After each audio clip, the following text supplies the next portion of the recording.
लोकशाहीत प्रत्येक घटकाला समतोल प्रतिनिधित्व मिळणं गरजेचं आहे.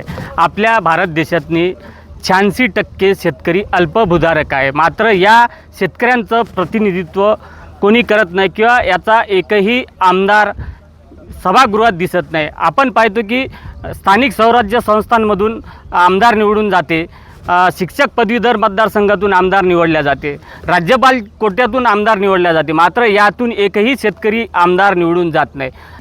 आता isakal.com आहे देशातील नंबर 1 ची मराठी न्यूज वेबसाईट. प्रत्येक अपडेटसाठी isakal.com ला नक्की भेट द्या.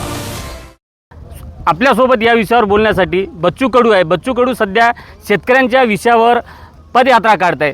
भाऊ, तुम्ही काय सांगाल? एकही आमदार शेतकऱ्याचं सभागृहात राहत नाही आपल्या देशात. तसं पाहिलं तर पुऱ्या विधानसभा आणि लोकसभेमध्ये 75% आमदार खासदार ही शेतकऱ्याचीच मुलं आहे आणि शेतकरीच त्याला मतं मारतात. विधानसभेतही पाहिलं तर 75% वोटिंग हे शेतकऱ्यांचं असतं आणि म्हणून त्याला शेतकरी प्रतिनिधी म्हणूनच आपण पाठवतो.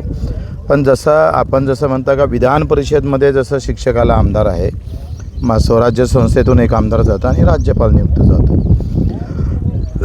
तिथं जसं प्रतिनिधित्व दिलं जाते तसं अल्पभूधारक शेतकरी म्हणा किंवा भूमिहीन शेतमजूर म्हणा याच्यासाठी पण एक प्रतिनिधित्व गेलं पाहिजे असं एकंदरीत आमचं म्हणणं आहे. तुमचं म्हणणं आहे त्याप्रमाणे ते असाले काही म्हणजे तशी असली तर केलं तर फारच चांगलं.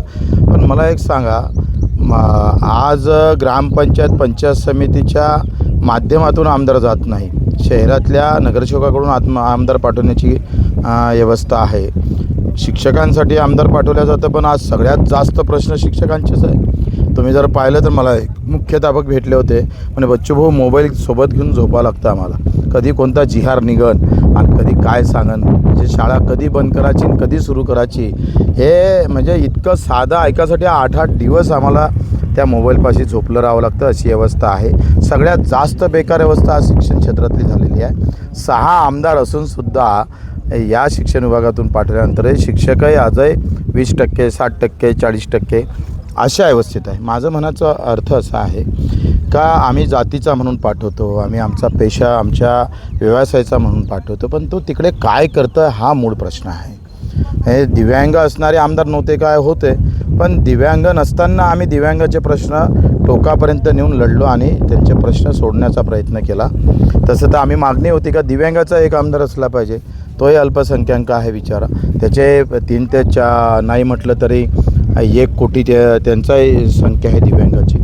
आखरी आम्ही आपला म्हणून पाठवायचा आणि तो आपला न राहता पक्षाचं जेव्हा होतं तेव्हा काम बघतं. एकीकडे आपण बघतोय की भारत हा कृषीप्रधान देश म्हणून ओळखला जातो आणि शेतकरी हा देशाचा अर्थव्यवस्थेचा कणा मानला जातो. दुसरीकडं शिक्षकाला प्रतिनिधित्व करायला मिळते, स्थानिक स्वराज्य संस्थेमधून घेणारं प्रतिनिधित्व त्यांना मिळते, राज्यपालच्या कोट्यातून खेळाडू असेल त्यांना प्रतिनिधित्व. मात्र देशाचा जो बळीराजा आहे त्याला प्रतिनिधित्व मिळत नाही. ते दिलं पाहिजे विधान परिषदमध्ये, पण माझं म्हणणं काय आहे का आखरी विधानसभेतला बहुमत तर शेतकऱ्याचंच आहे ना. तसं काहीतरी कायदा डॉक्टर बाबासाहेब आंबेडकरांनी ज्यावेळेस संविधान देशाला देताना सांगितलं होतं की मी तुम्हाला देऊन काय देईल, संविधानाच्या स्वरूपात मी तुम्हाला सांगडा देतोय. पण खऱ्या अर्थाने यामध्ये प्राण फुकतील भारताचे नागरिक. ज्या पद्धतीनं सभागृहात लोकप्रतिनिधी निवडून पाठवल्या जातो, त्यांनी कायदा करणं गरजेचं नाही का? कायदा आखरी आमदार लोक म्हणाले आहे, पक्षाला व्यवस्थित वाटलं तर मग कायदा होतं. पक्षाच्या सोयीचे कायदे आणल्या जातं, जनतेच्या सोयीचे कायदे येताना फार कठीण जातं.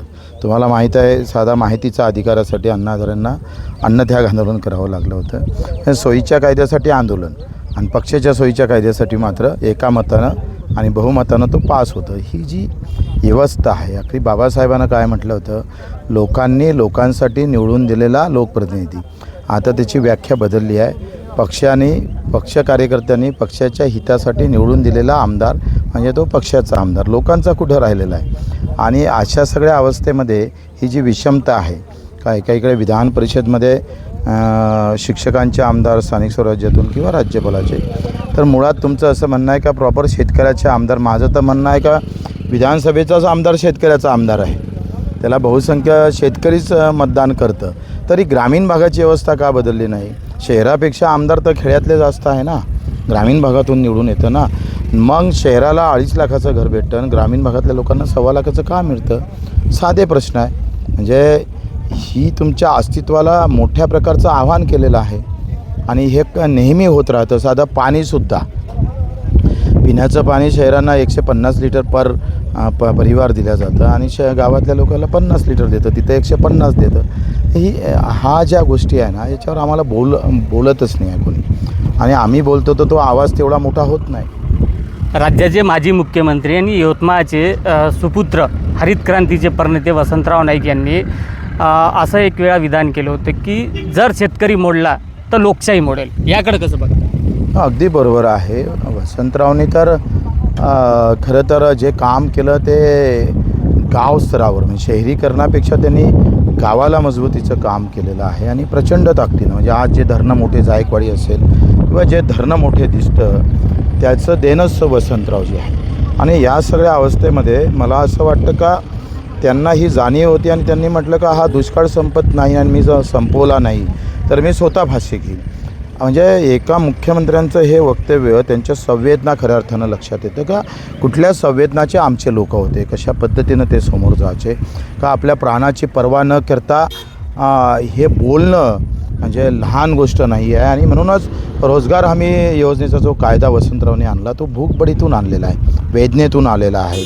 वेदनेतून कायदा निर्माण करणारे ते लोक होते आणि म्हणूनच त्यांच्या गावात जाऊन आम्ही 14 तारखेला स्मरण करून पुढची आखणी करतो आहे. कारण ते हरित क्रांतीचा नारा देणारे किंवा ते हरित क्रांतीचं स्वप्न पाहणारे आणि ते स्वप्न निर्माण करणारे वसंतराव नाईकांचा जिल्हा आज आत्महत्या म्हणून जिल्हा ओळखला जातं.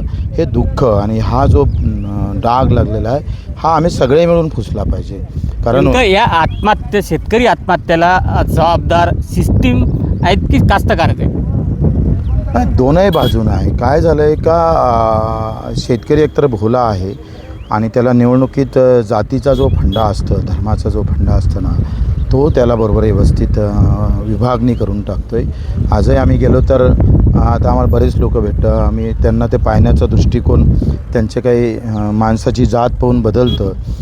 तशा प्रकारचं जी काही डोक्यात टाकलेला भूत आहे तो निघत नाही तोपर्यंत नंतर सरकार जागा करायला वेळ नाही लागत. पण शेतकरी जागा होत नाही कारण त्याला जातीत अडकून ठेवला आहे, त्याला पक्षात अडकून ठेवलेला आहे. सगळ्याच जातीतले लोक आपापल्या जातीचा विचार करतात आणि म्हणून शेतकऱ्याचा विचार दूर पडत चालला. हे साधीसुधी व्याख्या आहे ती चाली. आणि म्हणून शेतकरी म्हणून जर आम्हाला जगता आलं तर मग आम्हाला जगणं सुकर होईल. पण शेतकरी म्हणून आम्हाला जगता येत नाही कारण आम्ही राजकीय लोक आम्ही काम न काही करता आम्हाला मतं पाहिजे असते आणि काम न करता मतं घेणं हे जाती किंवा धर्माच्या नावावरनं सोपं आहे. आणि म्हणून आम्हाला तेच परवडतं राजकारणी लोकांना.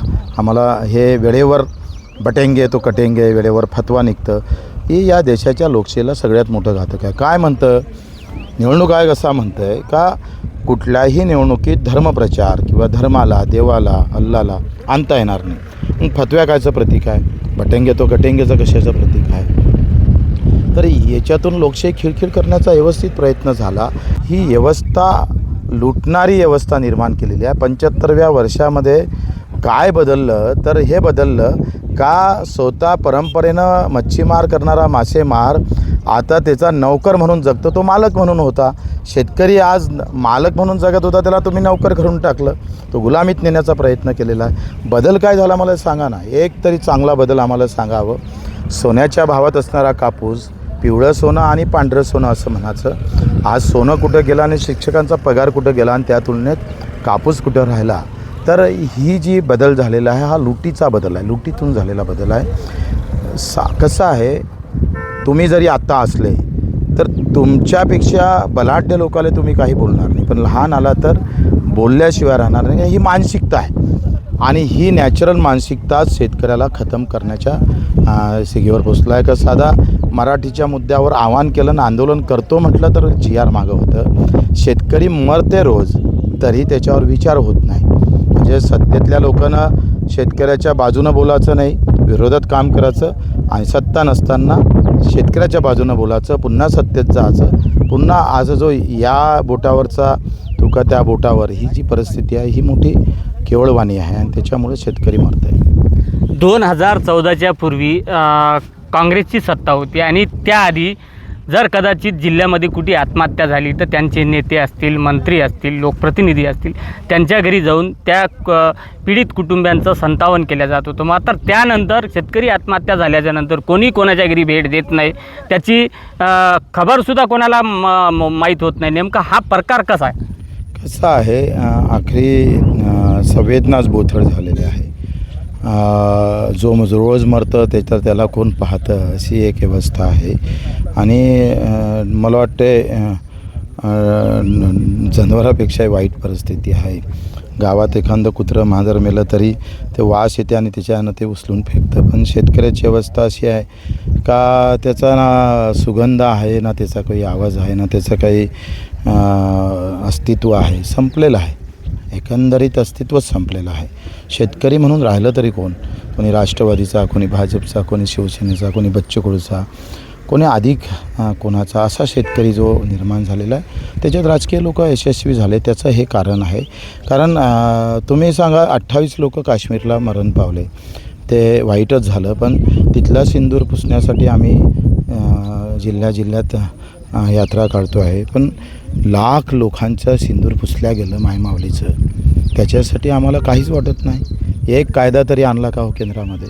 50% नफा धरूनही भाव भेटाव नाही, याच्यासारखं दुःख काय?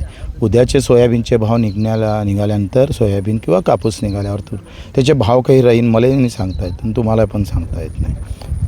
नक्कीच ज्या पद्धतीनं माजी आमदार बच्चू कडू शेतकऱ्यांना कर्जमाफी व्हावी आणि त्यांच्या विविध समस्या सोडवण्याच्या दृष्टिकोनातून ते पदयात्रा काढत आहे. मात्र कधीकाळी हा यवतमाळ जिल्ह्यामध्ये पांढऱ्या सोन्याचा धूर निघत होता. मात्र आज रोजी 20 वर्षातनी तब्बल 25,000पेक्षा जास्त शेतकऱ्यांच्या आत्महत्या झालेल्या आहे.